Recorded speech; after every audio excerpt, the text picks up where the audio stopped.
Today we'll be discussing read replicas and read-through caching versus write-through caching. Subscribe to the channel and like this video for more great cloud tips. Your product page renders in under a millisecond because the answer came from Redis instead of the database. Then that same cache sells 40 units of an item you only had 12 of. You spend the afternoon writing refund emails. A user changes their display name, reloads, and sees the old one. Then they open a support ticket nobody can reproduce. Both failures come from one decision you probably made without noticing. When the data changes, does the cache find out on the next read or during the write itself? Let reads repopulate the cache when 80% or more of your traffic is reads. A replica running tens of milliseconds behind the primary hurts nobody there. That is how a 500 millisecond aggregation gets computed once and served 1,000 times. Update the cache inside the write when the value is money, inventory, or permissions. You pay 1 to 5 extra milliseconds on every single mutation. Here is the rule worth remembering. If stale data is a cosmetic problem, let the reads fix it. If stale data is a financial problem, fix it on the write. Almost every serious system runs both. The two checklists ahead sort your data onto the correct side.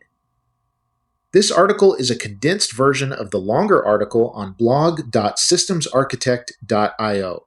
See the full blog article and solutions on systemsarchitect.io. Check the video notes for links. Read replicas and read-through caching. RDS read replicas, Elasticache for Redis, and memcached. Read replicas keep extra copies of your database that serve queries without touching the primary. A read-through cache sits in front of both. On a miss, the caching layer fetches the row, stores it, and serves everything after that from memory. You add read capacity independently of write capacity. In exchange, you accept a staleness window. 4 or more matches below is a strong case for this side. 1. Workload is read heavy. 2. Slight replication lag is acceptable. 3. Read capacity needs to scale. 4. Database queries are expensive. 5. A read-through cache fits the access pattern. 6. The primary is write constrained. 7.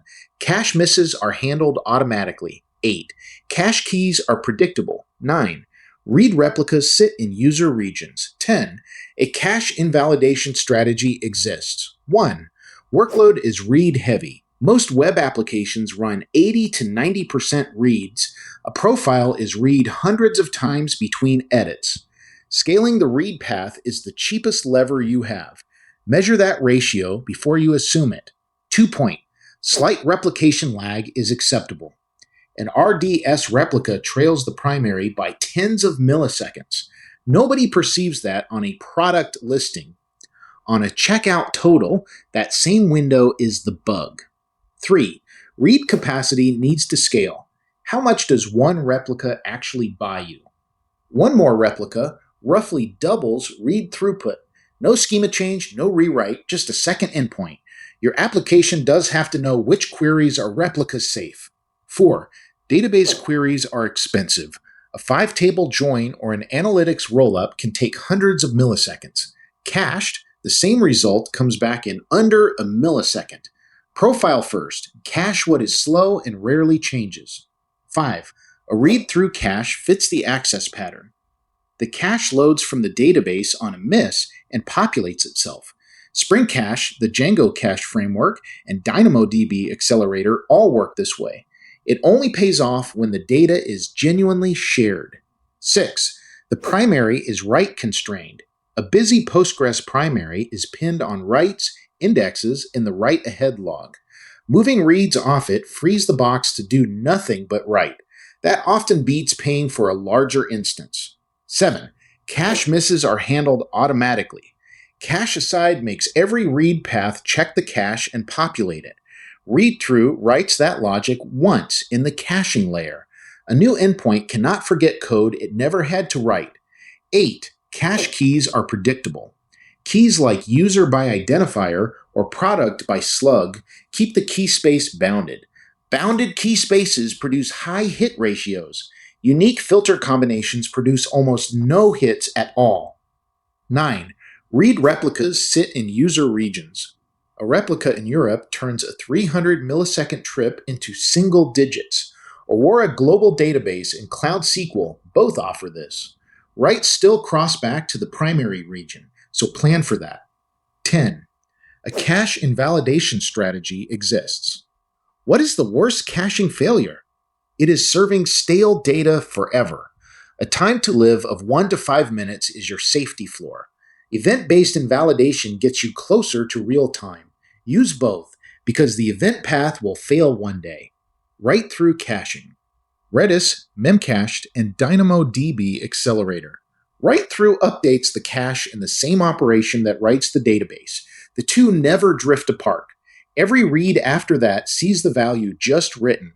You pay with a slightly slower write path. 4 or more matches makes a strong case for writing through. 1. Strong consistency is required. 2. Read after write happens constantly. 3. Simpler cache invalidation is worth it. 4. Slightly higher write latency is fine. 5.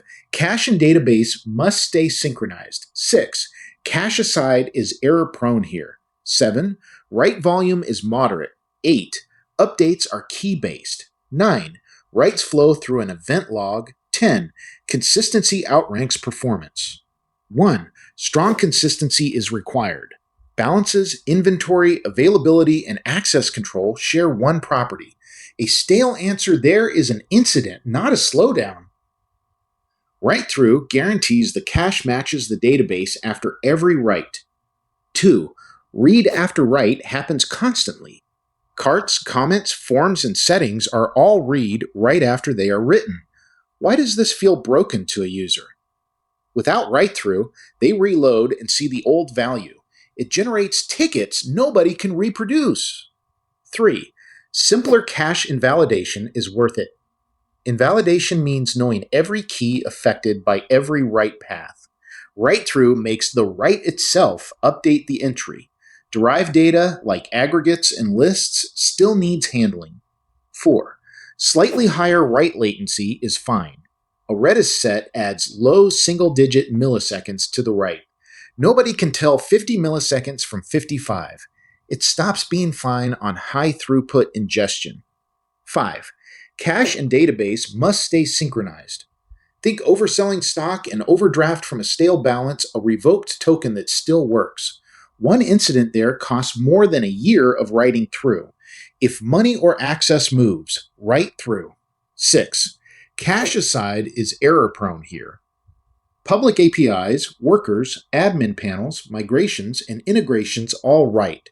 Cache aside asks every one of them to remember the invalidation. One miss creates intermittent staleness you cannot reproduce. 7. Write volume is moderate. Write-through suits hundreds to low thousands of writes per second. How much write volume is too much? Past 10,000 a second, that cache write becomes a ceiling. Write behind or change data capture fits better there. 8. Updates are key-based. One entity mapping to 1 or 2 keys works cleanly. Users, orders, and sessions all fit. Roll-ups and search indexes touch dozens of keys, and they do not. 9. Writes flow through an event log. Some systems write first to a Redis stream that doubles as the event log. Consumers materialize those events into the database later. Leaderboards, activity feeds, and rate limiters work this way. 10-point consistency outranks performance. Healthcare, legal, and financial systems do not accept a caching excuse. A few milliseconds of write latency is a rounding error. A data integrity incident is not. Sweet spot and hybrid reality. To sum up, real systems do not pick one strategy globally. They assign a strategy per kind of data. Read-through handles catalogs, profiles, and content. Write-through covers carts, sessions, balances, and permissions. Cache aside still earns its place for complex query results. Right behind is the answer when write volume is too high. Keep a time to live on everything. It repairs the mistake you have not found yet.